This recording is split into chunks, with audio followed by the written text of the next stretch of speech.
Right, hello everybody. How's it? And welcome to an episode of Round the Fire with Kingsview Safaris. This episode I am very excited about. I know I probably said that before each one, but I genuinely am. And this one specifically because it's got a bit of history behind it. It's one that we've been gearing up for a long time. For my guest that I'm about to bring on, it's something that's going to come full circle. We were talking about his trip beforehand. We were talking about the podcast beforehand. He's since gone off to Africa, come back, and now it is time for him to share his stories. So that is why I am super excited about it. Without further ado, I want to bring on my guest, Rob Fink from Texas. Rob, how's it going, buddy? Thanks so much for joining me. Oh, thank you for having me, John. I'm doing well. Doing well. How are you, sir? Yeah, doing good, man. Happy. I think you're probably in the same boat as me in terms of this Texas heat, but I'm getting pretty used to it. And as long as it stays hot and not cold, then I'm pretty happy. Yeah, absolutely. I don't do well with the cold either. So, Rob, like I said in the intro, this is something that's going to kind of come full circle for you. I know we were chatting long before your trip to Africa, and you've since gone. We were chatting while you were there, and now that you've come back, how you feeling? It must be pretty surreal. Yeah, so we're not even 2 months back yet. So it's still very fresh in the head. My wife as well. She tells me she dreams about Africa every night, literally every night. And I might not dream about it every night, but there's not a day that goes by where I'm not thinking about one aspect of that trip. So just super pumped, and yeah, can't wait to get back. I'd love to hear it, man. Well, before we jump into it, why don't you give the listeners a little bit of an intro into yourself, where you're from, and I always like to ask people kind of how they got into hunting specifically, whether it was in the US, whether they were young or older, whatever it may be, and then what kind of started that spark in your mind about Africa. So take it away. You bet. So I started hunting pretty early on, not big game, but squirrel hunting. Squirrel hunting with my grandfather and my dad with a 22. My dad called me Eagle Eye. Probably wouldn't call me that now, but yeah, back then, I would pop a few squirrels out of the trees. We'd walk down dry river banks along pecan orchard areas and just have a heyday. Come back, and my grandmother would cook them. So starting early on, I've always loved just the thought of putting meat on the table, fresh fresh meat that you killed, and just something about that. Grew up hunting, fishing. Took my first deer when I was probably 16. Just got my driver's license, and then when I was 18, I took my first and only whitetail buck, which is up here behind me, kind of back there, and he was massive, big, dark horns, 14 plus points, non-typical. So I just haven't ever gone after another whitetail. I was like, or whitetail buck. I'm sorry, I've shot plenty of doe. But since then, my brothers and I like to go hunt. We enjoy, taking a doe and putting meat in the freezer. We all get together. We process the meat. We make a day out of it, and it's just a lot of fun. So shout out to Rusty and Matt. We love to get together along with our wives and process venison. And so as far as the Africa side, I hear on your podcast so many times, people, growing up reading, reading Hemingway and Rourke and Capstick, and granted, I've read all of them now within a year, trust me. and I'm not a fast reader, so that took a while. But so my wife and I were at a Tex-Mex restaurant here in Weatherford, which is where I'm from, and lived here since I was 13. I'm not quite there yet or anymore. So in fact, I'll be 50 next year. So we were planning on this trip when I turned 50, and then I kind of saw the prices and thought, I think we can swing this. Let's put back for a year. So, but back to what geared it, we're at this Tex-Mex restaurant, and there's just all this African taxidermy in there. So I asked the waitress, I said, who took all these animals? And she said it was actually the owner of the restaurant, and he just recently passed away, but his son runs it now. Anyway, I was just curious, and they had a beautiful Gemsbuck in there, and Impala and Springbok, several blue wildebeest, just animals that I've really never looked up, close up before. And so just seeing them in person, I thought, man, I bet that cost a fortune. So anyway, again, looked it up and said, hey, I think we can swing this. So ended up booking a hunt. So yeah, like I said, I don't have unfortunately, I wish I had that lifelong dream from when I was a child of going Yeah. to South Africa. I didn't know about it. Of course, now that I do, I will always have that dream of going back and will go back. Well, this is what I love about asking that question to so many people, is because it, that spark, that interest can literally come from anywhere. Yeah, like you said, you always get people that say that they read Hemingway, Roar, Capstick, the traditional ways. You get some guys that say that they used to watch there was that show on ESPN, I think it was Wild Outdoors or something like that. Sure. You know, your example, going to restaurants and seeing African mounts. I know just from a couple of times I've been to Cabela's and Bass Pro, and you walk in and you see all these animals. It can come from anywhere. And one thing that always intrigues me, and this is something I've always enjoyed kind of drawing out of people when I've done these interviews, is that you get that spark and you're like, wow, that must be cool. But it's actually that next step, which is kind of the really important one. If you know what I'm getting at. Like you said, Absolutely. you think, okay, this is cool, but they must be too expensive. And I'm sure for some people, it probably stops right there, and that's it. They never think of it again. But if you can just push through that last little bit, that next little step, and start to say, well, let me just check pricing, and then next thing you find a good package, and then you're like, oh well, let me just check an outfitter, and before you know it, I'm sure you can relate. You must go down such a rabbit hole, and it's videos, it's forums, it's absolutely everything. But it's So just many getting over things. that next spark, and it sounds like that's pretty much what happened with you.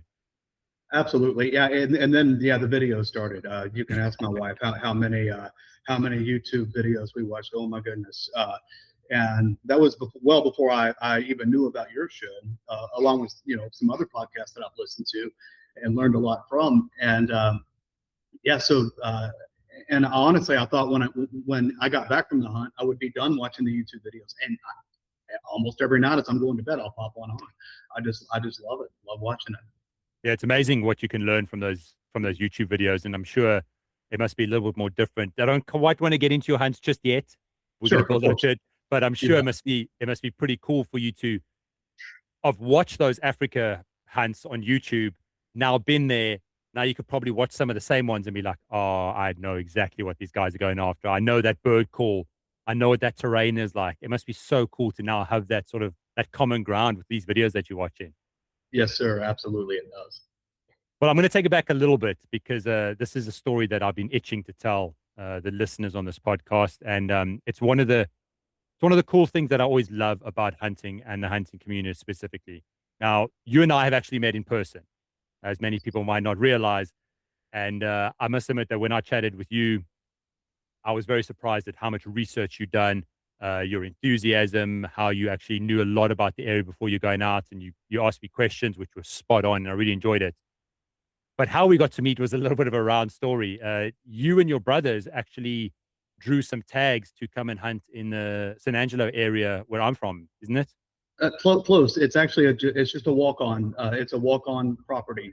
We only have a few in Texas, so that's why we drive to San Angelo for that. So it's a walk on public property.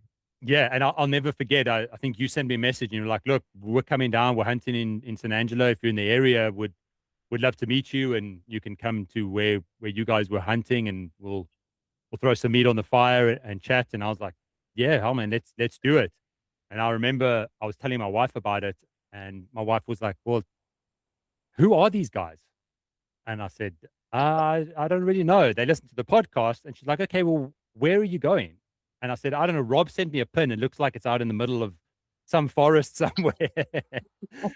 And she said, "Okay, when are you going to be back?" I was like, "I don't know. We'll see." And she said, "So you're just going to go meet some random guys out in a forest somewhere and talk about hunting?" I was like, "Yeah, it'll be fine." But long story short, we had an absolute blast, man, and it was a pleasure meeting you, meeting your brothers, and man, we had some good chats, we had some good stories, and I loved the way that you guys were so enthusiastic, not only about hunt you specifically wanting to go hunt Africa, but just the way you guys were doing it out there. I really liked it, and as I said, we'd never met before in person, but that common ground of hunting and the love of hunting and being outdoors, man, we chatted for hours. It was fantastic. We did, yeah. It was well into the night, and I remember you asked us what time we had to be up in the morning. I said I think about 5, maybe 4:45, and you said, yeah, me as well. I got to go to work tomorrow, so yeah. But yeah, we were up late talking, and just really we all really enjoyed it. Yeah, like I said, I really appreciate that. And I came back and I told my wife, I said, "Oh man, these guys are going to have, well, you specifically are going to have an absolutely incredible time." And as is such with specifically the Eastern Cape, because that's where you ended up hunting. The Sure. Eastern Cape is one of those places where it's everybody knows everybody. You put it towards me if I knew the outfitters, and before I could say yes, it was, well, this one's married to this one's cousin, and this one knows that one, and we've done this. And the Eastern Cape is a very very small place. So when I found out you were going to that specific area, man, I was super excited for you. Sure. Yeah. And I'd mentioned a couple of other people that I'd chatted with, and you knew them as well. And so it's such a small world, the hunting world, and I guess in particular the Eastern Cape. Yeah, I also told you not to mention my name at a few of the bars and nightclubs in Port Elizabeth there, because I don't know what reputation I left behind there. So Right. No, they only charged me double when I said John McHugh, so that was oh, okay. there we go. I'm out the country, so you'd have to pick up that one. But all right, so listen, kind of the cat's out the bag now. So you're going to the Eastern Cape of South Africa. Why don't you kind of lead us into it? Because you've been looking forward to this hunt for a super long time. What are those days leading up towards you getting on the plane and heading out? Your packing, your preparation. What kind of preparation did you do for your trip? If I could ask that. Absolutely. So, again, back to the podcast. Several podcasts, your podcast, other podcasts. I love finding the ones that said preparing for a hunt. I would look for anything that said, what to pack. The number one thing you always see: don't overpack. So I was not going to be one of those people that overpack. We Sure. were going to do carry on only. Hmm. And it just got we had a few things that'll probably come up later. We stopped by an orphanage, so we had to pack a few things that we picked up from Amazon to take to the orphanage. So it just got to where we had to pack one suitcase. But when we got there, they're like, "Oh, y'all didn't overpack. This isn't overpacking. Trust me. We see people come in here with like tons of bags." And so that was the main thing. Just what to pack. Preparation as far as like hanging up our clothes on a clothesline. I mean, we probably looked like some kind of redneck garage sale with all of our safari clothes hanging on a line that I'd sprayed with permethrin to keep the ticks off. And but it worked. So just researching that kind of stuff, Jono. Uh, Obviously, the flights were booked, almost a year in advance. Hmm. So we already had that taken care of. But just learning what to pack, what not to pack. Um, that was the main thing. And then, did you manage to get out to the range at all? Did you pick up Oh, a set sorry. of Yes. sticks and Oh, prep for that? so many, so many. So I actually ordered a pair of the four-leg shooting sticks. I messaged the outfitter and said, "Hey, what kind of sticks do y'all use?" So he sent me a message back and sent me a picture of the exact Awesome. one. So Yep. found some on Amazon. And it's kind of funny. Found some on Amazon. And so my wife and I just shot over and over. My wife, CD, you'll hear me refer to her a few times or several times. So we went to the range. We have a friend that has a couple hundred acres. So we would go out there, and it got to where, shooting that 7 millimeter rim mag that we have, especially for my wife, that'll wear on your shoulder. Yeah. So what we ended up doing was taking a 22 Hornet. And that way we could fire multiple rounds, but at least get the action down, and it was still a bolt action, and get Hmm. used to the feel. So that's kind of how we prepared for that. And we probably each fired, at least 100 rounds off the sticks to kind of prepare. And then we get over there, and the PH Don had just bought a BOG death grip, a bog death grip. So, and that's what we shoot off all the time. So but I was glad because it made it even that much easier, once we got on. I absolutely love that, and that's really clever. I didn't think of that before. Just instead of absolutely hammering your shoulder, just Yeah. get a smaller 22, because it's not necessarily always about the rifle you're using. Right. A lot of the times you get to know your stance, your height. Do you prefer being a little bit crouched, leaning forward, leaning back? Actually, the placement of the rifle on the sticks is often important too. And it's those small little things that really matter, as I'm sure now being out in the bush, when your pH is saying there's the animal and it's rocky ground and the Mm. sticks are moving a little bit, but you just have that muscle memory of knowing exactly how to stand and get in position. And that you can do, like you said, doesn't have to necessarily be the rifle you're going to use, 22, whatever it may be. So yeah, that's a really cool point. I like that. Yes, and not to mention the dry fire. We did a lot of dry firing here at the house where we could, although I still tried to kind of keep it low behind the fence where I didn't look like some weirdo sitting out here in my backyard Sure. in a neighborhood. So. So, sort of night before the flight, how are you guys feeling? A little bit of nerves? Are you excited? Yes, both. Nerves, excited, slept better than I expected. With the help of a little melatonin. So slept really good. And then yeah, the next day we decided to Uber from Weatherford to the airport, which is about an hour. Okay. That way we didn't have to leave a vehicle there the whole time. So we kind of videoed our entire trip. We didn't stay behind the camera. That's the last thing we wanted to do, was stay behind the camera. Sure. We wanted to experience everything, but we did want to take a few notes each day on a camera, just to number one, we had a videographer put together a film for us that turned out really, really awesome. And so yeah, we went out and made a little clip, and then next thing we know, Uber's here, and it gets surreal when you walk into the airport and you're thinking, we're flying to South Africa, right? We're not, we're not just flying to Florida or Colorado or typical places we've flown before. We're flying to South Africa, and a lot of flying it was. We will probably spring next time for the direct flight out of Atlanta. Sure. Yep. But we didn't this time. We flew through Turkey, and great airline. I have to say the food was actually really good on the airline. I was kind of surprised. Good food, but still, it's a 12-hour flight to Turkey, and then a roughly 10-hour flight to Johannesburg with a 9-hour layover in between, and then an hour and a half to Port Elizabeth. So, yeah, we did our time in the air for sure. One of the questions that I get asked a lot from guys that are going down to the Eastern Cape specifically, or maybe even in general, have the connecting flight, is always, do I land in Joburg, do a 2-3 hours, and then do the connecting flight the same day? Do I sleep over at a guest house and connect flight in the morning? What exactly, you guys said you had a 9-hour layover. Do you think that was the best course for you guys, just after those 2 long flights? Oh, no. I'm sorry. The 9-hour layover was in Turkey, was in Istanbul. Excuse me. Yeah. Okay. Our layover in Johannesburg was 2 hours. In fact, I was almost worried about catching the flight to Port Elizabeth. Okay, so you guys did back to back. You went straight off Joburg. Oh, we went straight. Yes, sir. Okay. Yeah. Sure. Well, one thing we did do, if you have that long layover, if you do an in between flight, whether it be Doha or Istanbul, spend the money and get a lounge pass. They have lounge passes.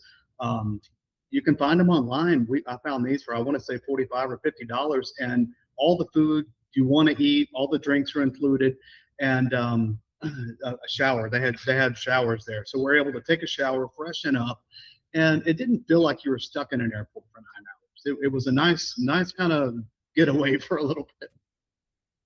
That's actually really good. $45 around there. That's good for a lounge pass. You bet. Yeah, that's really good. And then, so you landed straight into PE. What was it like there when you guys landed? Did your outfitter meet you at the airport? Did you guys do your own thing? What happened when you landed there? In my head, I didn't want to have jet lag while we were hunting. We had a very short safari, hunting safari, five days, 6 nights. I didn't know. Again, I knew nothing about this. I didn't know that you should have 7 days minimum. I know that now. So that said, we decided to, since we only had 5 days here, we decided to go down 2 days early. So we stayed in 40 for 2 nights, and rather than taking one of our hunting days to go on a photo safari, we just did that ourselves. We went to Amakhala Game Reserve on one of our days, our first full day in South Africa in Port Elizabeth. We went to Amakhala. So we had 2 days to get over jet lag, which neither one of us had. My wife, she's a nurse and she works nights, so she almost slipped right into the schedule. It was nothing for her. But for me, I didn't really sleep much on the plane. So that first night, slept great. Next morning, let's go. That Amakhala is a beautiful place, isn't it? Just amazing. It was pouring down rain that morning, the day we went, and so well, let's go. We took an Uber to Amakhala, and we get there, and it's still, it's a heavy sprinkle. It's not pouring buckets, but it's a heavy sprinkle. And they had been out of power for 3 days there at Amakhala, and so they had to come down and open the electric gate for us so we could go in. We were literally, Jono, we were the only 2 guests, plus our Uber driver, on the entire property that day. So we literally had Amacala to ourselves, which was That's absolutely fantastic. amazing. Man, Yeah. I've been to Amacala many times, and it is a beautiful reserve. So the fact you guys had it yourself, wow, that's stunning. That's Yes. incredible. Yep. Okay, I got a question for you. Sure. So obviously, this is your first time kind of, seeing African animals in Mm. person, real life, everything like that. Every time you saw an impala, a warthog, kudu, whatever it may be, were you sizing it up and thinking, is that trophy quality? He's standing a bit broadside. Where would I place the shot, or did you just generally take it back? Oh man, no, I both. I definitely took everything back, but at the same time, uh, I didn't even know I wanted a hartebeest until I saw him. And Yeah, I didn't. Spoiler alert! I didn't shoot a hartebeest, but yeah, you see them and they're just so cool looking. I always thought they're kind of ugly on videos, but no, they're beautiful. Yes, no, every animal we saw, I'm like, man, there's the shoulder right there. Oh, there's that triangle on the zebra they talk about, and yeah, so absolutely. But plenty of animals that you could shoot easily at Amacala. And what you find out later is all animals don't act like that once you actually get to the yeah, hunting property. yeah, They yeah. act totally. In fact, our the owner of the operation we went to, he said he calls it the zoo. He calls it the zoo. And even though obviously the animals are wild at Amacala, they're still a little more used to vehicles Sure, yeah. and such. So we definitely could not get as close to zebra as we did at Amacala. No, it's very, very different. Very different. I'm glad you guys went there. Like I said, it's a beautiful part of the Eastern Cape. It A was. really, really nice area. So then next morning, you guys wake up and you get at it. Yeah, Did and yeah, did the guys pick you up from the hotel? Did you drive yourselves there? Did they meet sort of halfway? How did that trip we go? And met. then feel free to take us into your trip and tell us all about Okay. it. Yeah, you bet. So we met.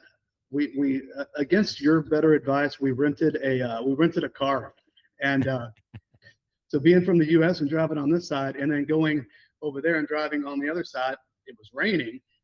It was a manual stick shift, which I haven't driven since I was 21, Sure. and I'm on the other side of the car.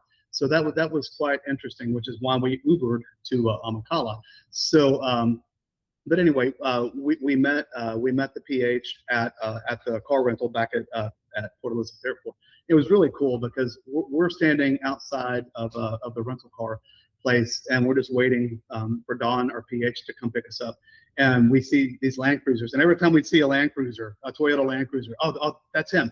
No, it's more PHs from other outfitters Yep. dropping off their hunters to the airport. So I'm like, how cool is this? They're finishing up their adventure and we're about to start on ours. So 11 o'clock on the dot, actually a little before then, Dom was there to pick us up. 2-hour drive to Port Elizabeth. From Port Elizabeth to the game reserve. And as we're driving, like I said, 2 hours, maybe just under 2 hours, and there was zero silence that entire drive. Just getting to know Don, letting him Yep. get to know us. Kind of giving him our expectations, Hmm. and by expectations I mean the lack of. Sure. We're Sure. here, Don, to have a good time. We're here to take good representative animals, and we're not, never applied a tape measure to any of mine. I still couldn't tell you what any of them measured, and I don't care. We want the good old warriors that I've heard you and others talk about, and Yeah. and we got some fantastic trophies. Are they SCI? I don't know. Maybe, maybe not. And I'm not going to put them in there if they are. So, and that's me. I know there are plenty of people that have been over there several times, and they probably look for something bigger, and that makes sense to me, But anyway, back to the drive, just kind of giving them our expectations, and so we get there. Actually, as we're driving, of course, it's day one, right? This is a non-hunting day, so we're going to go sight on the rifles and all that. And so I said, okay, Don. So we're going to get to the reserve. And we're going to. He said, well, we'll have some lunch. I said, okay. He said, and then we'll go sight on the rifles. He said, and your wife CD said she wants an impala, so we're going to go after an impala. I said, oh, we're going out hunting today, and my wife and I, our eyes got this big. I mean, we're not even expecting to hunt until the next day. So just so cool. So I, yeah, you know, sorry to just interrupt there because no. I absolutely love the fact that you said you guys were kind of not so much sussing each other out in a kind of a way. Yes, maybe sussing each other out, but putting out your expectations, what you're looking for, what you might not expect from a hunt, that type of stuff. Because I've said it before, as you know, that the relationship is very important between the client and the PH. Yes, But sir. that drive, those first impressions, and it's amazing how much you can actually, how much information you can draw from each other from just simple chatter. There's been so many examples where I remember, talking to somebody, and for example, they might say, "Oh, a couple of weeks back, I slipped and fell and hurt my hip." You know, Mm. something small, not so much that they were bringing it up for the trip, but it might be a smaller detail. And then when I'm out hunting, and let's say, for example, we're in the Karoo and it's steep mountains and you got to climb up something, I might turn around and say, "How's that hip holding up?" Or how's that bruise? Something so small. And it's an appreciation. And again, it shows that building on that relationship. So for those guys that are driving from the airport to the campsite, just talk the biggest load of shit, even talk about the hunt, talk Right. about your flight, whatever it may be. It is so important. So the fact that you and your wife did that with Don and had an incredible time, and I know of Don and I know his experiences, and he would have been in those types of things too. So it must have been a great drive up for you guys. You must have been so excited. It was. As soon as we pulled in, he said, "Guys, that was a 2 hour drive, and it did not feel like it." And he said, "I mean that in the biggest compliment possible." I said, "Well, Don, feelings mutual." Love it. Absolutely love it. All right, Yes. guys, I'm going to interrupt this episode for just a quick minute because I got something cool to announce. As you can see over my shoulder, with this big thunderstorm rolling in, we've had some great rains out here in West Texas. And that usually means one thing: we're going to have a really good hunting season. I've been driving around, checking on the cattle, checking on the fencing, checking everything on the ranch, and I cannot get over how many deer we're seeing. And they are in incredible condition. The buck already in their velvet, and it is looking good. So, if you guys are like me, I've always thought it's never too early to plan for hunting season. We are running a little bit of a special at the moment here on the ranch. It is a buck and a doe combo for a weekend hunt. So that's Friday afternoon, Saturday morning, Saturday afternoon, and then Sunday morning. So if you are looking for a good, honest, traditional, low fence, West Texas whitetail hunt, then get in touch with me by my email, johnomcque@gmail.com. I'll send you all the details and you can come and hunt whitetail here on the ranch with me. We got everything. We got the blinds, we got the feeders. I personally prefer a little bit of walk and stalk hunting. So if you're looking to fill your freezer, or maybe you're looking to get the kiddos into hunting, maybe they can shoot their first doe or buck, this is the place to do it. We have only got a few limited spots available for the end of this year. So don't delay. Get in touch with me today and we'll try and put together a really cool West Texas whitetail hunt for you guys. Okay, let's get back to that episode. Cheers, guys. Yeah. So we get there, and there's lunch on the table, and I mean it's not like, oh, here's some sandwiches. No, it's beef fillet. They have beef fillet, cooked up for us, with some side dishes and a salad. Always had a green salad at every meal. Of course, everyone talks about the food, and John, I could do a whole podcast on food. I'm a cook myself, and I'm a foodie, and wow, were we spoiled. Um, so anyway, we had our food, then we had our lunch, went back, changed into our safari clothes out of our chalet, and then met Don back. And next thing I know, we're loading up two trackers that I get to meet for the first time that I'm going to become friends with, and two brand new hunting dogs that were in Okay, training. They were in training. Yeah, they were a couple of they have two Jack Russell Terriers. That's their main dog, but they were training two Fox Terriers. sure, So right. these pups were so cool, easily distracted. So they there'll be a story later about them, but just super cool dogs. So got to meet the trackers, got to meet the dogs. Next thing I know, we're out for an impala hunt, which after the first 15 minutes turned into Rob's first South African animal, which is a warthog, which wasn't even on my list. Okay, So we come across this field, and there's quite a few warthog, and so we just kind of stopped and we're glassing them over, and Don said, "Yeah, these are all pretty much juveniles and female sows." And all of a sudden, one just comes out of the back, and he said, "Okay, so if anybody has a warthog on their list, now's your chance." And my wife said, "Well, you were kind of thinking about one, weren't you?" And I said, "Well, I was thinking it would be cool to have a Euro mount of a warthog in my office at work. Just something that I could take to work and hang Hmm. up in there. I need a talking piece, other than just photo books. So okay, yeah. So let's do it. So we get out. My wife stays in the cruiser, and so it's just Dawn and I. We walk around. We didn't even. Oh no, I think we did. I think a tracker did go with us because it was a very short stalk. It was around um, around some acacia trees, and then all of a sudden he's setting up the sticks. I'm like, wow, we're already here, and he's setting up the sticks. So I get on the sticks. Didn't know the yardage. He just said, "You're dialed in. Get comfortable." And so I squeezed off around and heard the thump. So the thump, the first time in my life I've ever heard a thump after hitting Yep. an animal, because we're using suppressors over there, Yeah. something we don't do in Texas. Uh, Big difference, eh? Big difference. huge difference. In fact, my brothers and I just went in on a trust, and we just Oh, nice. bought a silencer for our rifle here. So anyway, yeah. So Don said, and just like that, it's down. I was like, it's down. He said, it's down. I said, okay. So the surreal feeling now. Okay, I've got an animal down in South Africa. So we walk up to it. I mean, it didn't go but a couple yards, and it was down because I couldn't see. Once I shot, I'm staying in the scope like he told me to, but I can't see anything at this point. Yeah. It's just, Yeah. it's shifted, and so it's like he said, let me watch. He said that's what we're here for. He said just keep your eye in the scope. He said in case you have to be ready for a second shot. So we walk up to it, and he had one of his bottom tusk was completely broken off from fighting. Okay. Yep. Super long mane, just a really long mane, deep dark circles under his eyes, Hmm. just a really really cool old warthog, man. Love it. This thing was old. And so anyway, yeah, that was the start of that. We so we got it. They were very generous and didn't blood me on my face with that one. He's like, okay, warthog blood's a little sticky. Let's save it for a kudu or something, that might be a little cleaner. I was like, well, I won't argue with you.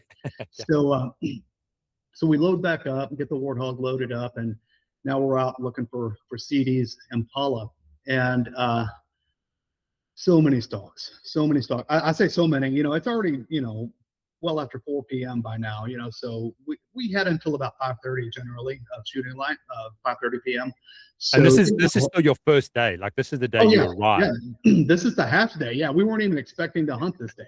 So we got an animal down, and we're out looking for Impala. We came up on one, and man, he was broadside, beautiful ram, and I mean, just covering that sweet spot with a bush. Just couldn't get to the shoulder from where it was. So we waited for him to move, and the biggest baboon you can ever imagine gave what we will hear many, many times throughout the rest of this hunt and the rest of this story, the loudest bark that I've ever heard. It just echoes, man. Obviously, that Impala takes off, and that was our last chance that evening. So we Oh, didn't get sons of anything that bitches. evening. So. Oh, I tell you what, Jono, I was ready to pay the trophy fee for one after all the busted hunts we had from them. But so anyway, that was our last chance that evening. So we went back and had some mountain reed buck for dinner on the Oh, bride. nice. And, So oh good. man, it was so good. So good. Love it. Yeah, I'll kind of break down my favorites here in a little while if we have time. But yeah, Yeah, mountain reed definitely, buck. man. Let's do it. Yeah, mountain reed buck was definitely top. So go back and yeah, have a couple drinks, go to bed, and then the next morning we are going to a concession. I say concession; it's one of their properties. They own 3 different properties in that area, and Yep. then one area in the mountains, which is about a 4.5-hour drive. So we get up the next morning at 4:30, have breakfast, and it's an hour drive to the mountain area. And so this is the day that we're going to stalk. We're going to stalk kudu and or zebra. So at this point, a zebra's been added to our list. So, Jono, this in the very beginning started out as 3 animals, and we ended up with a lot more. Sure. So zebra was not on our original list. In fact, my wife, I think I told you we were at the camp that night. My wife thought they were too much like horses. Once we realized they were nothing like horses and they were hard as hell to hunt, we decided, okay, zebra would be pretty cool. So that day we're stalking kudu and zebra. So we see or Don sees, Don and the tracker see a lot of things before I see things. Trust me. Yep. I was starting to question my eyes after a while. And my wife, she's eagle eye, man. She was spotting these things left and right. And I'm like, how are you awesome. seeing this? Yeah, she's great at it. So anyway, Don said, okay, there's a great kudu. I think we need to go after him. I said, sounds good. And then one of the trackers comes up. He said, we're changing plans. There's a bush buck. There's a lone bush buck over here. Let's go after the bush buck. I said, oh man, bush buck was way up there on my list. Okay, gotcha. Yep. So we head over there, and we have to walk down. The terrain. We're in this mountainous area, walking down a pretty steep incline, and we get set up, and we're about, I think on the bush buck we were right at 220, 230 yards. And he's just out sunning himself. He's just out in the sun. It's just beautiful, just totally unexpected. Because I was expecting to have to blast for hours for bush buck, and there he is. We're not even 15 minutes into the hunt, and sticks go up. I take a shot, hear the thump. He jumps up and does a flip. And just a cool. And we got a slow motion video that's really cool.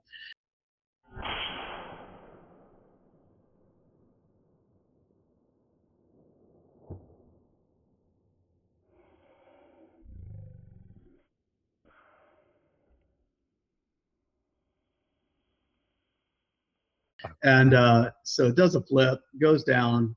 It still wasn't the best shot. He reacted very well, but it's a bush buck. He's a tough old sucker, and he ran into the thickest of thick.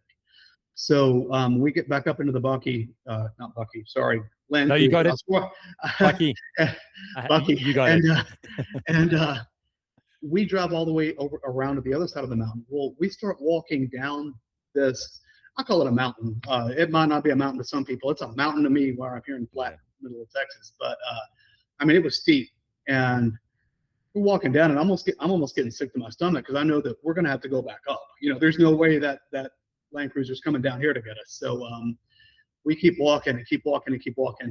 Finally, we sat there forever, and it was laid up. And finally, one of the trackers goes, scares it up, and then get another shot on it, put it down, and so now Don and I start our walk back up to the Land Cruiser where my wife is. And man, we had I couldn't tell you how many yards. It had to have been 400, 500, 600 yards. Just, straight up. You're literally grabbing things and pulling yourself up. Yeah. And I had done a lot of conditioning for this trip. I did not do vertical conditioning, just flat walking. Yeah. And my heart, we had to stop twice. We literally had to stop twice just to catch our breath on that trip back up. And I get back up, and my wife looking at me, she said, "Are you okay?" And I said, And I don't know if you had that feeling in track when you're in school and you do a bunch of running and you think you're about to throw up and you don't want to embarrass yourself in front of everybody. That's how I felt. And I felt as pale as it goes. So I just kind of sucked air for a couple minutes and shook it off, and everything was good. But so we drove back around, and Dennis and Norman, the two trackers, walked down there with this big old long wooden pole and hike back up, and there it is.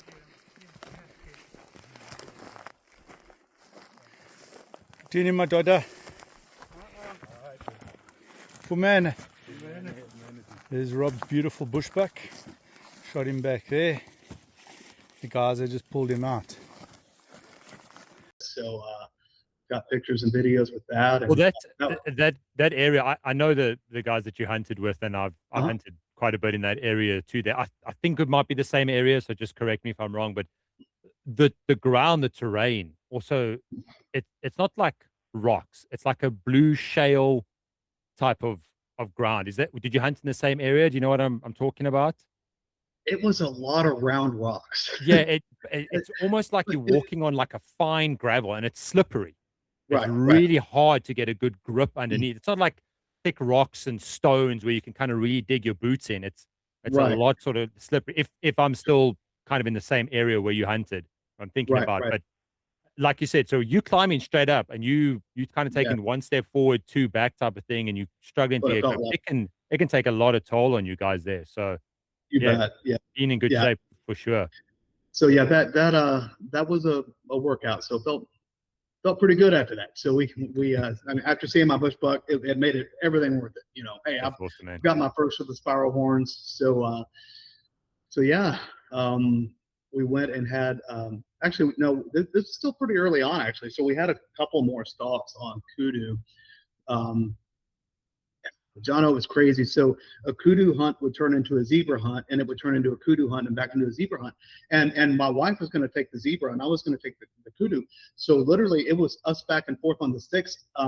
Because going through the mountains, you never know what you were going to see, and we were literally on a kudu. And it was the first time I had my crosshairs on a kudu, and I mean they were in full rut. They were just not stopping a lot. You know, obviously the guides and trackers would whistle, and occasionally that would work. But these guys, you know, they were in hot pursuit after these cows.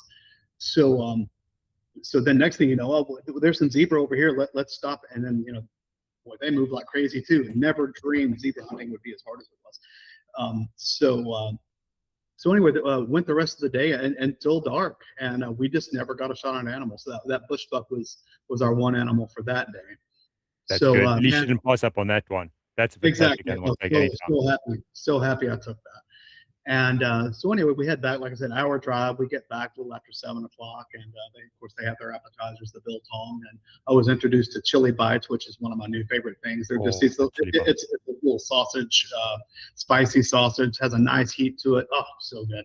And then they would always have some kind of cheese, you know. So go back and they'd have the golf match on. You know, one thing I will say, we probably watched, out of the 9 days we were in South Africa total, we might have watched an hour of TV, and that was only in passing as we walked by. Sure. Okay. Yeah, we didn't even have a TV in our room, and they do that for a reason. The campfire is your TV. Your bush TV. Yep. Your bush TV, yeah, and you literally have animals right in a field that's right outside your chalet. One morning we got up, we had a big Cape buffalo turd, and okay. I mean, I'm talking 20 yards from where we were sleeping, so that's pretty cool. So anyway, we have dinner that night, Niala filet, which another amazing piece of meat, and so hit the bed, get up the next morning, and Don said, let's just chill at the home, because we put a lot of walking in that day. Right. He said, let's just do a hunt at the home lodge, which is where we stay. It's just as big. I mean, these are all 15,000, 20,000 acre, you know, places that we're hunting. So again, to all the high fence haters, you're going to see it when you go in, and that's the only time you're going to see it. So don't worry about it. Yep. It's very much fair chase. So we stayed there, so we got to sleep in. We got to sleep late, you know, 5:30 a.m. Right? So we're up at 5:30 because we didn't want to sleep any later than that. We wanted to see every sunrise. Right. And so we're up, eat breakfast, and now we're off for CD's Impala. And so we're stalking, and man, we're just not having a lot of luck finding them. We found 2 huge Cape buffalo herds, and standing up top, looking down, just watching them. And Don told me, he pointed at one that was just covered in mud. He said, if you and I were hunting buffalo, we would be going after that one. He said that's an old Duggar boy right there. So I said, that's awesome to see that's it, you know, cool. to see one in person, lay eyes on them. And then so we're standing here waiting for an Impala to step out, and my wife's on the sticks, and out in the road comes a diker, a common diker, and that was one of the ones that I did pass when my PH said, "Yaw." When you hear him say "yaw," take that animal because it's a good one. Yeah, I heard him say "yaw," and I look over there. It was a nice diker. It just didn't interest me on this one. I think it would eventually, but I just had too many other things. Sure. Plus, my wife is literally, you know, trying to get an Impala right now. So anyway, they just wouldn't stand still. So she ended up shooting underneath one. And it's her first shot ever at a big game animal. She's never even shot at a deer. All right. So, yeah, this is her first time ever shooting at a big game animal. Now, I will say when we were at the range and she was on the sticks, and she's done plenty of practice, but when we were with Dawn before we went out with the suppressor for her first time, I mean, she shoots, thud, hear the target. He said spot on, bullseye.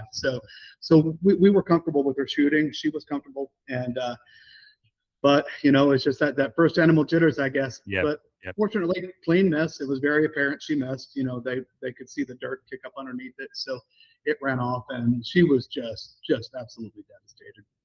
So we continue on, and we're just tracking until it's getting close to lunchtime. And so we decided to go ahead and head back to the lodge because we can have lunch at the lodge if we're there. So we're going to head back to the lodge. And Don said, there's one more field up here. He said, so he sends Dennis, one of the trackers. He said, Dennis, go up there and take a look. And CD was about to cry. My wife is literally, I mean, she had been on the sticks probably 4 or 5 times by now. Okay. And obviously only had the one shot, but everything else, man, a couple times it was zebra, the rest of the time it was impala, and they just wouldn't sit still, just weren't giving her a good shot opportunity. And so he looks back and he's like, come on. Oh, thank you, Lord. So I said, I'm staying back here. Y'all go. I said, I don't want to be one more person to bust this hunt, man. So I kind of hung back and let Dawn and CD go up there. She gets on the sticks, and I'm hearing the words now. I'm finally hearing him say, squeeze the trigger and let the shot surprise you. That's what he kept telling us. Let the shot surprise you. Don't anticipate it. Just keep focused. Squeeze the trigger. It's a double action trigger. So you have that that first, and then once you feel that trigger, you know that it's close. So I heard the shot and I heard the thump, and I was so happy. And Don said, and just like that. So I run around to look, and I see it come up and do a swirl and just go down. Just right on the shoulder. Couldn't have drilled it any better. 190 yards on that one. Nice. And so to get up to it, she's just elated. Jono, the way you can go from your emotions, from being just completely beat down to you're on top of the world in an instant. Just all the busted stalks and everything that morning, and missing her shot. She was just sick, and now she's the happiest I've seen her. It was probably one of my best parts of the trip, watching her take her first animal. So get up there, nice ram, got some good pictures, and we had a much better lunch after that than we would have had we gone back. I'm sure you did, and you summed it up beautifully there. That is, I believe, the true sort of allure and love that people develop for Africa, because it is this just roller coaster of emotions. It really is. And don't get it wrong for a second. Those PHs, those trackers, they feeling those emotions with you. Yes. They feel the tension before the trigger goes off. They feel the excitement when the animal's down. They feel that heartache when the animal's wounded or it misses. So they're right in there with you. And I know it absolutely sucks. It really does. But when you get an animal, the sunrise is brighter, the beer is colder, the food is nicer. It's just absolutely incredible. And you were sending me some photos throughout your trip there, and your wife did an absolutely incredible job. So massive kudos to her. I think you could be, obviously, I'm sure you are extremely proud and loving it, but man, she did really, really well. So she must have been absolutely elated when she finally got her hands on that impala. She was, and you can see it in the video. She's so excited. Just awesome. She was so happy. And what was it like? What was it like, sort of sitting around the fire that night? Any night, did you and your wife kind of reflect back on the day and talk about it and say, it's more than what we expected? It's nothing we were expected. We didn't even dream of this. What was kind of your guys' conversations going around the fire on each one of those nights? Yeah. So, I mean, after that night, especially, I say especially, they were all great, but we literally said what you just said, that we had no idea it was going to be this amazing. And to your point on what we would sit around and talk about, I took a journal, and literally every day, I would write down what the main course was, because we had 9 different types of game meat. So I had every night what we had for dinner, and then one or two something that caught my eye that day.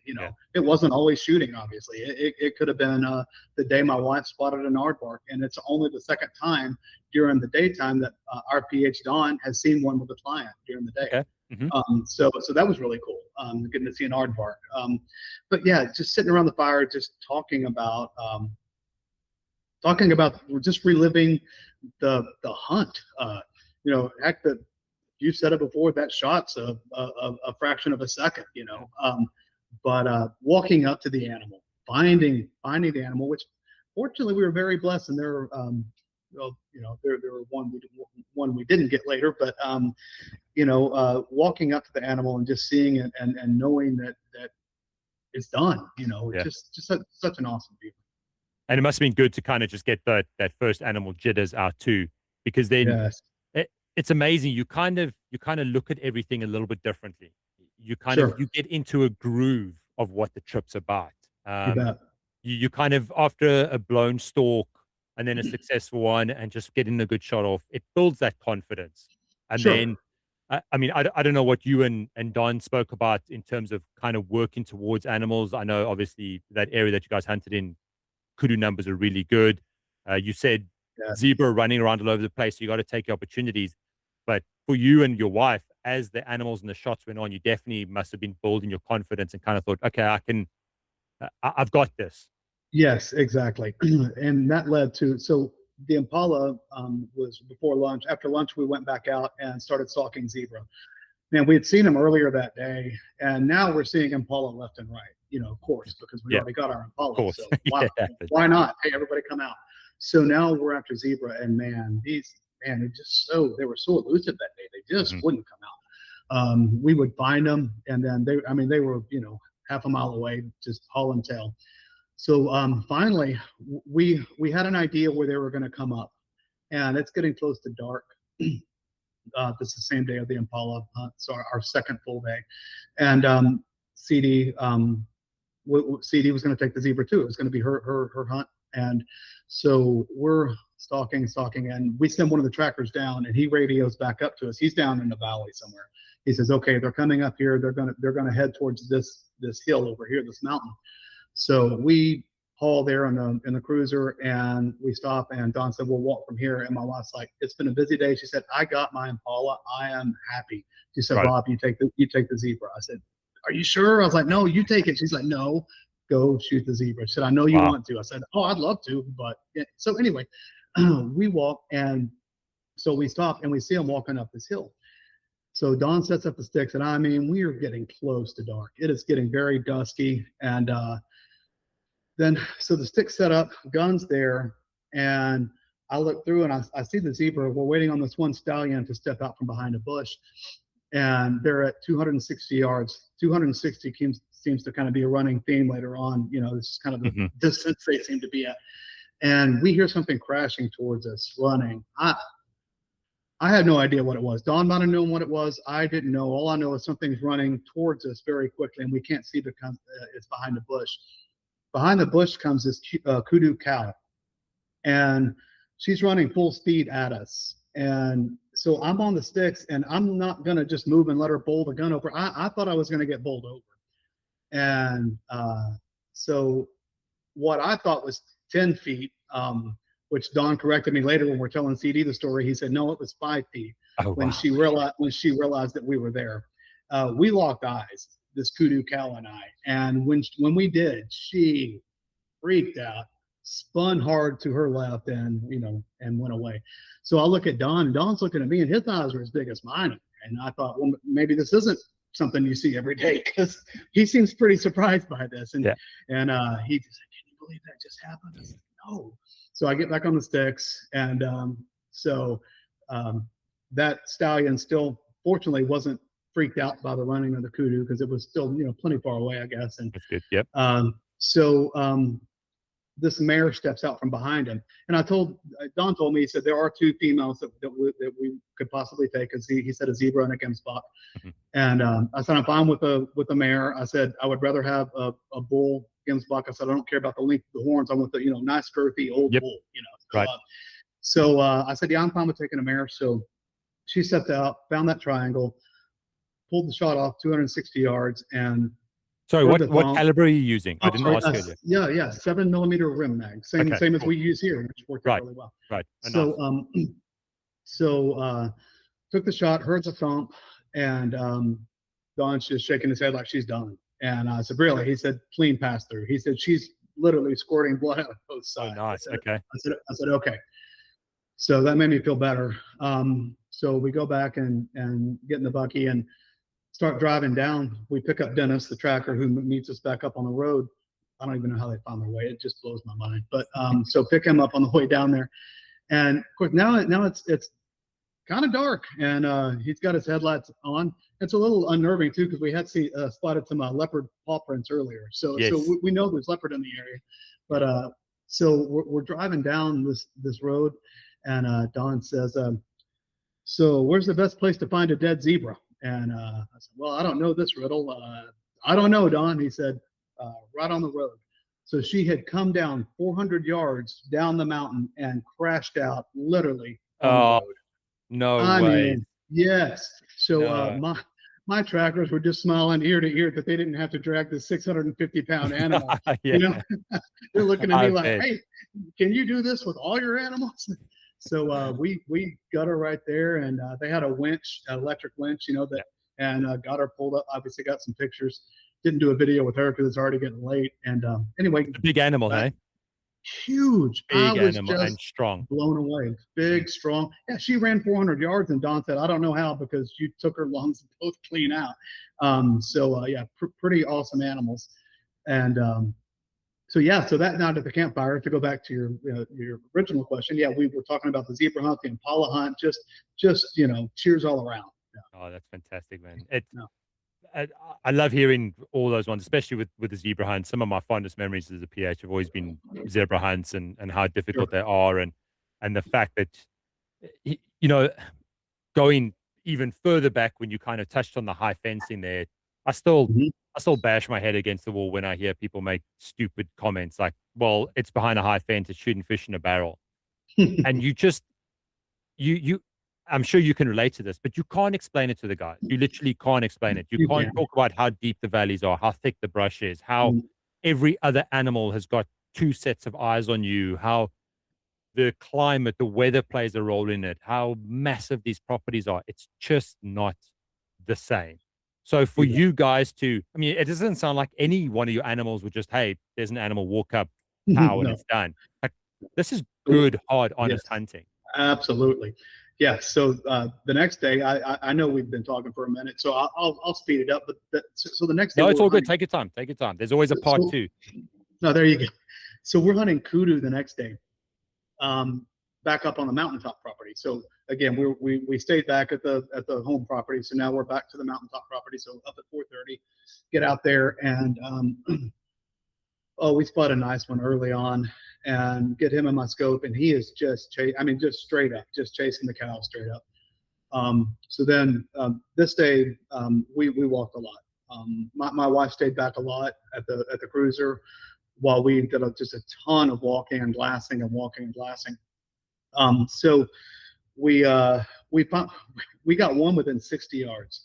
60 Ooh, yards. We had wow. stalked up on one, and I can see the pink ears of a cow, a kudu cow, looking at us. So we were just doing everything we can to just freeze and not move. So she finally turns. She doesn't bust us.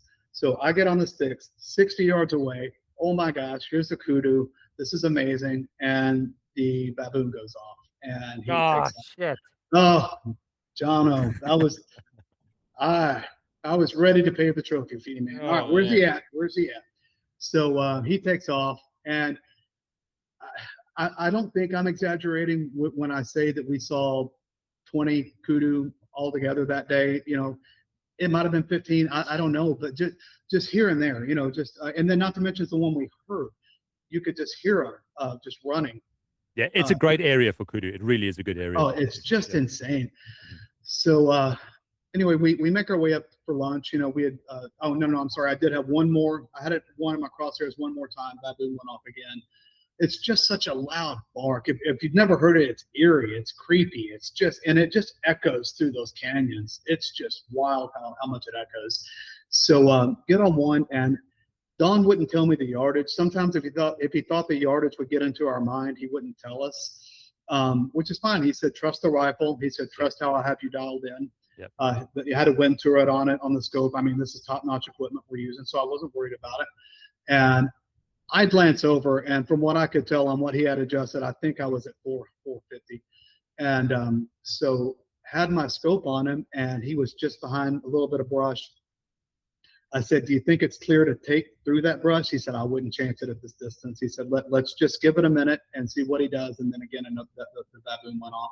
So that was my last chance before lunch.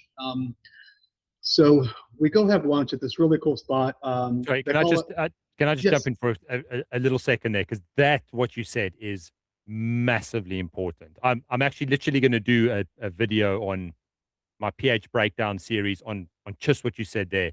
Okay. A really good pH, an experienced good pH, will actually call you off a shot. It sounds crazy, but they would say no. Even if it's a kudu of a lifetime, if they Sure. know that if that shot is not either within the client's capabilities or it's detrimental to the animal, bringing it down cleanly, ethically, whatever it may be, those Right. good pHs are the ones that are going to say, listen here, we got a couple more days, we got lots of daylight, we can come back, let's go grab lunch, all that type of thing. It is horrible to hear as a client, I'm sure, because you're like, man, I can squeeze it through that little hole. I'm sure I can pop it in there. Like, we're never going to see this again. And it is equally as tough for a pH to call it. I remember when I was a youngster pHing, I was crapping myself the first time I ever told a client no. And you're like, how dare you tell the client no? But these are the things. So if ever if ever a professional hunter, someone says, no, back away, we got to get out, this is not a good shot, you kind of can't take it personally. You can't be upset about it. This is the moments when these guys are really sort of earning their bread and butter. So Absolutely. kudos to Don. I know he's got a ton of experience. And at the same time, kudos to you to say, cool, I'm not comfortable. Absolutely. We can go back later, that type of stuff. So yeah, sorry for interrupting. I just thought it was an incredible. No. It's a great point. And yeah, I was glad I pulled off. I trust my pH wholeheartedly. So we went up to a really cool place. They built what's called a lapa, L-A-P-A, lapa. It's kind of like a thatch roof, and it's got a stone floor. We would go up there, and they would put out two zero gravity reclining chairs, and you could literally just see for miles. Oh. You could sit up there and glass. He would bring out a spotting scope, and we would just look at animals. And we would kind of plan by that too. We ended up using it to hunt blessbuck one day. So just a cool spot. He cooked some eland burgers for us up there on a propane grill, and just had a great time. Just kick back for an hour, just chill, and enjoy the scenery and relax. So then we went back out, went after a blessbuck because we did see a group of blessbuck, and got up close to them. God, I thought they were going to be easy too. Those suckers spotted us a mile away. So they took off. That was just kind of a half-ass on, if you will. So then we spot the bull where we want to go after, the kudu bull. So we hike up a mountain, 9 miles, by the way, 8 to 9 miles is what we put on our boots that day. And so we get up to the top, and it's standing at that famous 260-yard mark that they so love. And he was quartered away, gorgeous, beautiful kudu bull. And so I felt comfortable. I even called the shot. I said, do I need to slip it in just behind his shoulder since he's quartered away? And he said, yes, sir. Yes, sir, Nice. right behind his Nice. shoulder. Mm-hmm. So pulled the shot, heard the thump. It sounded solid. He reacted well. He reacted really well. He jumped up. Just a perfect reaction. We were celebrating. So we go up there and we don't see any blood. And we go get the dogs, or they go get the dogs. Kind of a funny story.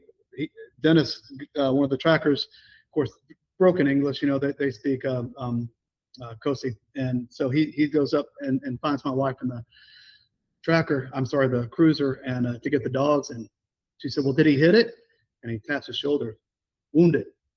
And she said, well, what does that mean? He said, shit. So my wife got a kick out of it. I didn't get a kick out of it that night. It took me a while. But so yeah, we tracked. We found blood, very, very sparse, very, very light. So we tracked for a good hour. All the way down the mountain. We're going through areas that I would expect to see a leopard in, or something. We're in there where they live. we're going through the paths that they cut that are this big around, crawling through them with the rifle. And probably something maybe not everybody can say they did. So I'm glad I can say that I did that and experienced that level of difficulty and that type of searching. We get down to the bottom, and all of a sudden Don throws the gun up on the sticks. He said he's right up there chasing cows. And he said, do you mind if I shoot it? I said, Don, whatever we got to do to get this thing. And it ran off. Didn't even have a chance. They both saw through the binoculars where I had grazed it. So I guess either I pulled the shot, or just the last second it just barely, was it 260 yards? You know, it doesn't take much to go from, you know, behind the shoulder to grazing the shoulder. Yep. So anyway, we definitely knew it was a hit, but from the blood.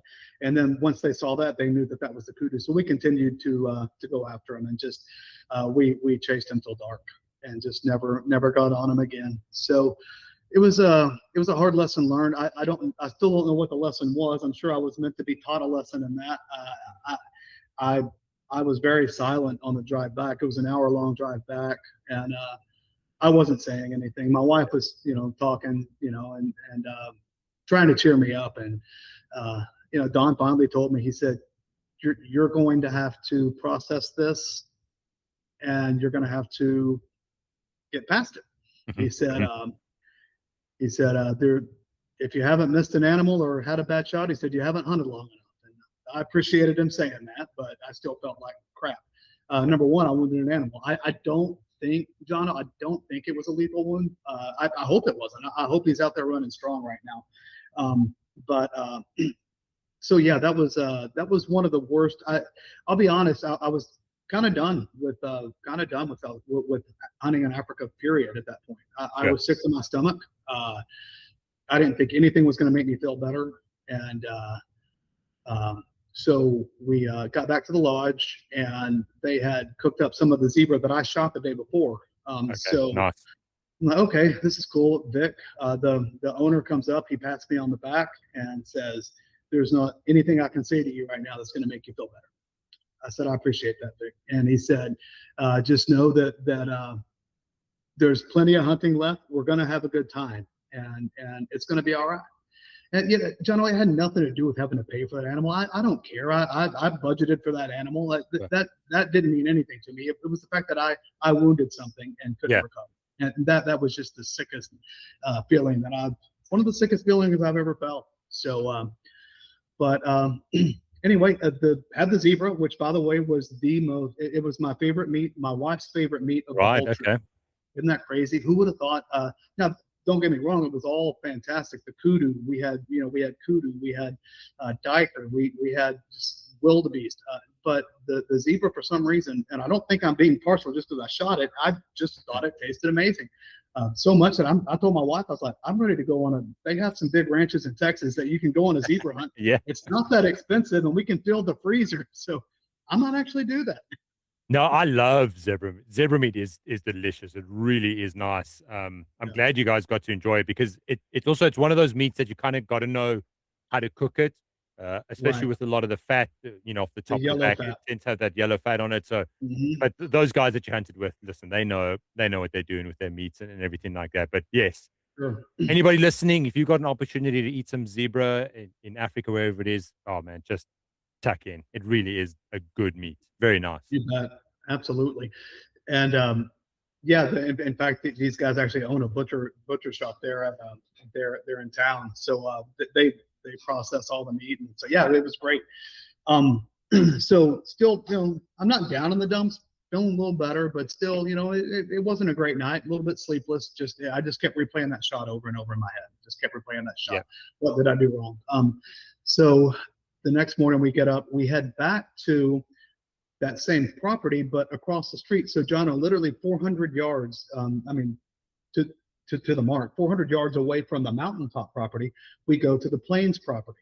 It's crazy how you have mountains right here, and now we're over here hunting gemsbuck and springbok.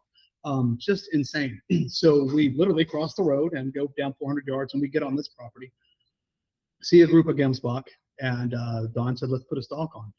So there's nothing to hide behind. But these Gemsbach are a few hundred yards away, and here we come. Don's got the shooting sticks flipped over like a V to kind of, look like horns. So we're sneaking up, and we get about as close as we could. You guessed it, 260 yards. And so there's some springbok right behind them, and the springbok have now spotted us. So we just very slowly get the rifle on the sticks, on the bog, and so I get it in. I mean, he could not be more broadside, just perfect broadside shot. So I squeezed the trigger.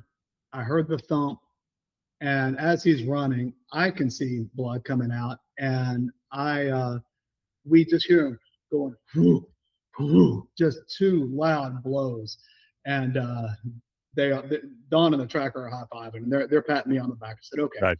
So we drive up to it, and it ran just a death run of maybe 100 yards, and of course they're easy to spot out there, nothing to hide behind. So so we drove up to it, and Don points at the shoulder. He said, "That's where you shoot our South African animals."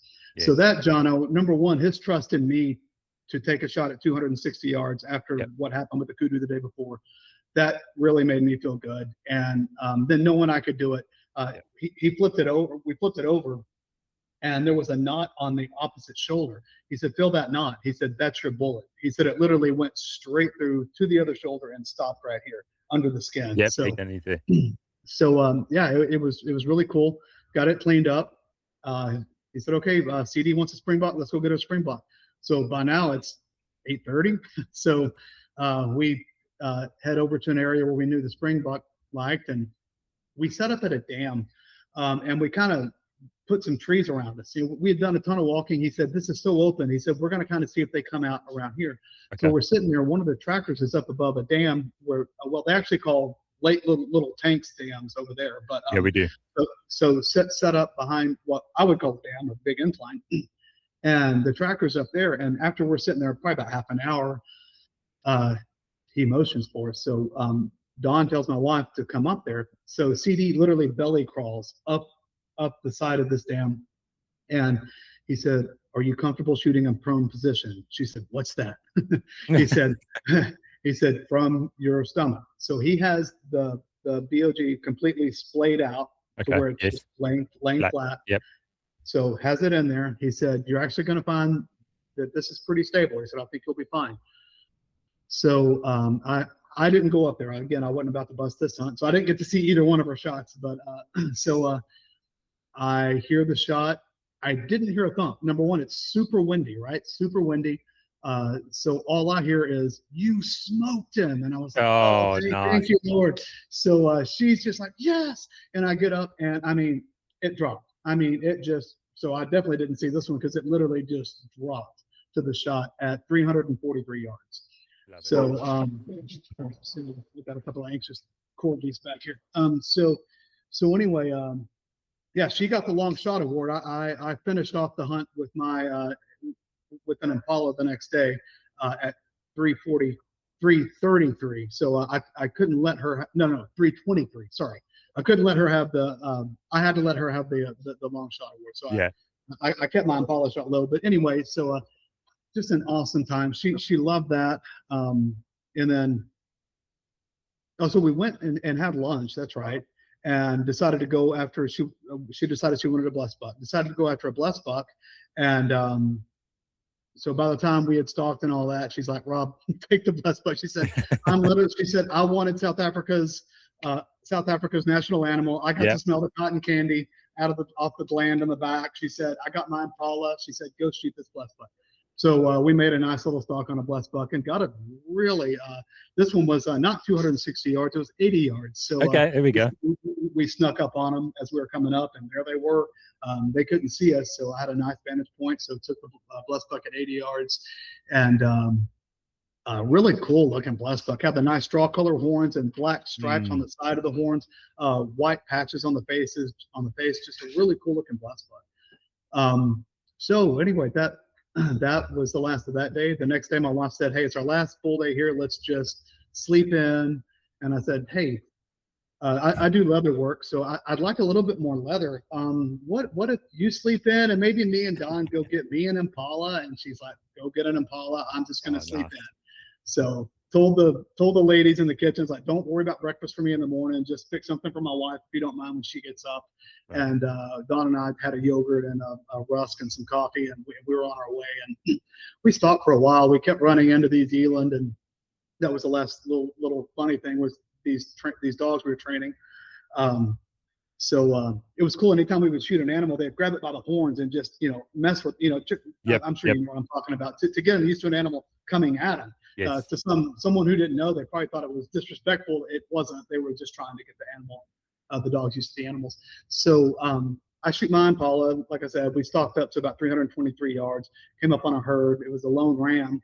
Had to wait for a while for him to come out. He finally came out, made the shot, heard the thump, right on the shoulder, and he didn't even run 5 yards. He literally just went 5 yards and fell down. And then so they wanted to pull the dogs out and let them test it, or test the dogs on this Impala. So they come out and they come running, and they stop at the Impala and they just keep going, and they're just running. Where are y'all going? And they had spotted the eland, and there was a herd of eland, and man, I'm like, why aren't these eland running away? Because I kind of start walking towards them just because I want to see the eland. I hadn't really seen any up close, and God, I want to say they were probably within less than 100 yards from us, and those dogs are just taking off. And those eland are standing their ground. And I asked Don, I said, why aren't those eland running? He said, they got a calf over there. He said, so they're trying to protect that calf. Right. So they're not going to, so they didn't run. So anyway, they finally called the dogs back. But anyway, got a really cool close encounter with some eland while we were on that hunt. So, And those are big animals. Oh, they're just so awesome. They're giants. And I'll definitely, it's definitely, I've got to settle the score with the kudu. So I will definitely try to complete the spiral horn package. So I remember a little story about training dogs is that I remember when I was a young PH, kind of just starting out, I went and helped out with another older PH, and he also had a young Jack Russell that he was training. And I remember the client shot a warthog, and we were going to go up, and he kind of said the same things. The client said, look, do you mind if I just kind of get the dog to train a little bit on this warthog? And the client said, yeah, sure. So as we were walking, he went over to a bush and he cut a tree, and he cut like a long, thin branch. And I didn't know what he was doing at the time. I was still very young and green to the game. And we went up to there, and every time that little Jack Russell went around to the front of the warthog by its head, by the tusks, this PH just took that stick and he went whop, and he hit that dog right on the head. And the dog yelped and ran back. And then when I went to the front of the tusks again, another whoosh, hit him again. And the client and I looking at each other like, what are we doing? And I remember the PH saying, I need to teach my dog that the front of the warthog, the tusks, is where the pain is. You got to get to the back. And I'll never forget that. And you think, incredible the way that a lot of these guys train it. And it's the same type of thing, you grab the horns, like you said, you kind of reenact that the animal is trying to fight them off. So it's really cool that you guys got to see it. And it's these little tiny aspects of a hunt and of a hunting business and a safari camp and everything that I always enjoy for you guys, for foreign hunters, to see, because for a lot of us growing up in the Eastern Cape and hunting industry, that was kind of day-to-day life. So to see it from somebody else's perspective, it is always nice to hear. Yeah, you bet. No, very, very cool. But it sounds like you guys had an absolutely incredible end towards the trip there. And I'll give you guys kudos again for, especially, wounding a kudu is never nice, but it's something that I always used to tell my hunters, was that same thing kind of Vic said to you. And I know Vic's a great guy, is that there is nothing we can say to make you feel better. And there's nothing we should say to make you feel better, because the fact that you are feeling bad in itself is a good thing because you care. But one thing that I always used to tell anybody, and hopefully that somebody listening to this that's got a trip coming up, I obviously never hope that anybody wounds an animal, but these things happen. You got to lift your chin up. You got to put your chest out, and you got to carry on, because that next animal you're going after deserves your full attention, deserves your full capabilities. And you cannot be thinking in the back of your mind, that last shot was terrible. How did I miss? It is when you're just about to take another shot. So the fact that you kind of, got back up, got back on the wagon and went through it, it must have made you feel just that little bit more better and confident for that animal going forward. And what made me feel really good was as I walk up to the gemsbok, I'm just in awe of this animal. First of all, they're just a gorgeous animal. And Dennis, tracker, he comes up to me and shakes my hand and hugs me because he saw the pain I felt the day before, and then to see the light in my eyes, like we said that roller coaster earlier, to see the light in my eyes when I saw that gemsbok, it made him feel good. Yeah. And it made Don feel great. Yeah, the genuineness of Don. I said this in our last interview on our video. I said when you're hunting with Don, you'll swear that every animal you take is the first one he's ever taken because he's that genuinely excited for you and to be a part of that hunt. Yeah. What was kind of the feeling between yourself and your wife in the camp with regards to everybody? Because this is another concept that a lot of people don't understand. And I know that there's a marketing gimmick of come as friends, leave as family. And I think, unfortunately, that kind of saying has been stretched a lot. But what happens is you literally in a space of 5, 6, 7 days. And this is the beautiful thing about hunting and the charm of the Eastern Cape and the good people there and the culture and the Kossers and the Afrikaners and whatever it may be. You literally will, at the end of your trip, be like, I'm leaving behind family. Like, absolutely. I feel terrible. Sure. When they obviously blooded my wife with the Impala, when she walked into the lodge, Bobo, one of the ladies that I say she cooked. She does everything. She did the laundry. She cleaned. She cooked. She was one of the two main ladies that we got to know. Bobo saw the blood on my wife's face and just threw her arms up and came and gave her a hug. She said, "What'd you get?" And my wife said, "I got an Impala." She said, "Yes." Yeah. I mean, it was just so. Yeah, to answer your question, yes, that's how it was. That's how it was with everybody. I don't know that there's been a vacation where, especially after a week or a week plus, where you're not like, okay, this has been fun, but I'm ready to get home. Yeah. Man, this one I wasn't there yet. I wasn't there yet when we left. I wasn't ready to go. Neither was my wife. It was sad. In fact, like I mentioned, I do some leather work, so I made some belts for. I made 3 belts. Had no idea who I was going to give them to. So we got over there. Obviously, I knew after 2 guys carried my bush buck up out of the valley, I knew who 2 of them were going to, and then by the end of the thing, I knew the 3rd one has to go to Don. So and then I made a little ballet tray for Vic with their logo of the company on it. And so the last day we're there, I gave them the belts, and Don came and found me after I gave them the belts.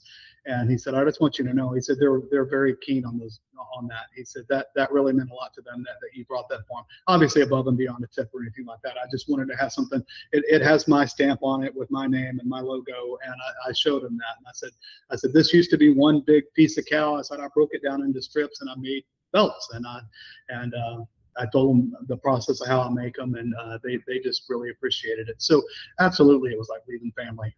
Those trackers, there were 2 guys from Zimbabwe originally, and just super, super cool guys. Hey, listen, for anybody watching on YouTube channel, I've got proof here that Rob does really good work. He made me a little gift when we met up in San Angelo while he was hunting his brothers, and I absolutely love this thing. It stays right here in my office next to my desk here. I keep all my things in it, so oh, good deal. Yeah, and I got some leather work, and it's phenomenal. But yeah, I want to ask you a little bit about the orphanage. I think you ended up going to it, but I don't want to take away too much from it for it to be your story. But no, there's often when people are planning their trips, the whole thing of tips comes up and gifts and what do I get guys coming out, and it's always fantastic. It really is. I've been very fortunate to have a lot of gifts given to me, to my tracker Elvis, to my family. I've had people bring over little teddies for my kids when they were babies. Amazing. I absolutely love it. But when you see what something means to a lot of the trackers, the kitchen staff, the room ladies, a lot of the times what would happen is somebody would bring over some piece of clothing for the hunt specifically that maybe they don't need back in Europe, US, whatever it may be. And they'll say, here's a jacket, here's a waistcoat, here's a t-shirt, you can keep it. for those people, it's massive. It really is. And I don't ever want anybody to think that it's just something small, or I hope I don't offend them with something like that. It really is absolutely massive. So for you to actually make something like an incredible leather belt and give it to these guys, oh man, they must have just been over the moon. Actually, I know they were over the moon. I know they must have been so happy. I sure hope so. Yeah, they seem to really enjoy it, and that made me feel really good. But yeah, tell us a little bit about the orphanage there, because I was very Oh, interested sure. to see it.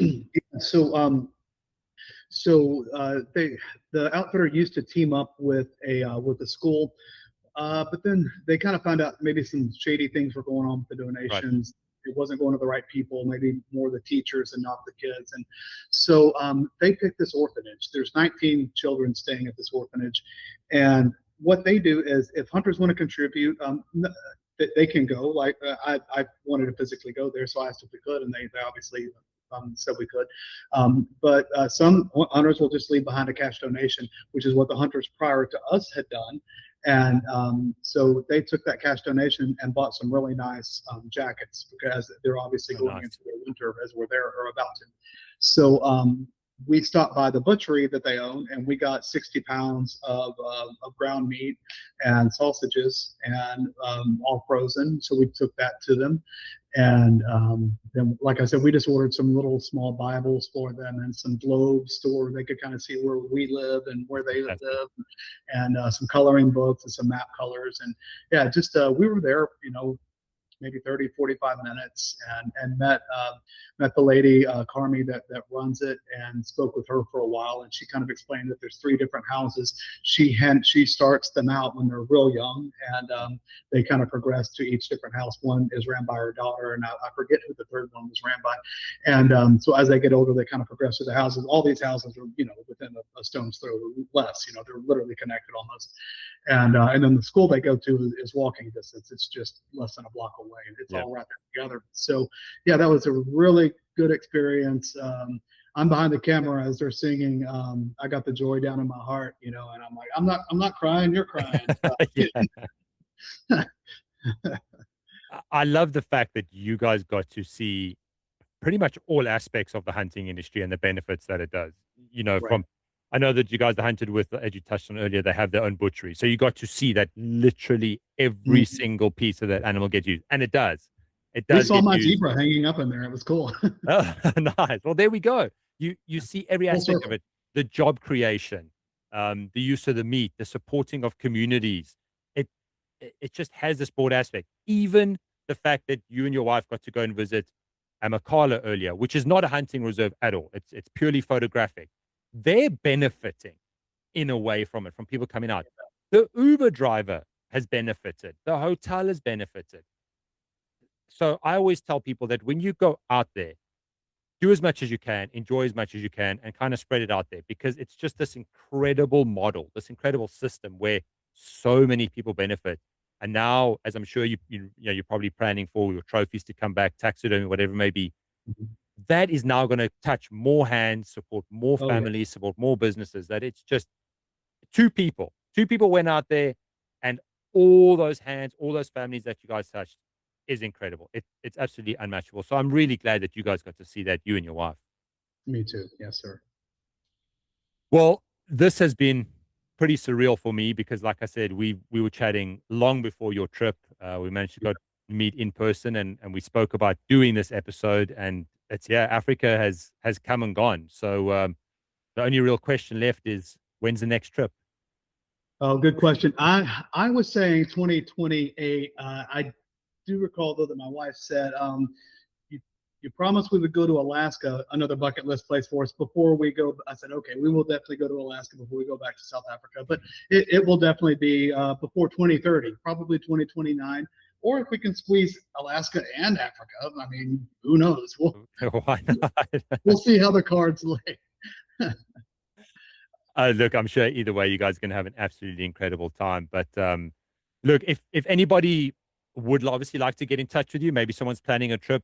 I know that I said at the top of the podcast, I felt like you did really good research into your trip. Maybe somebody would like to do the same. Can they reach out to you? Can they get in touch with you? And if so, how would they do that?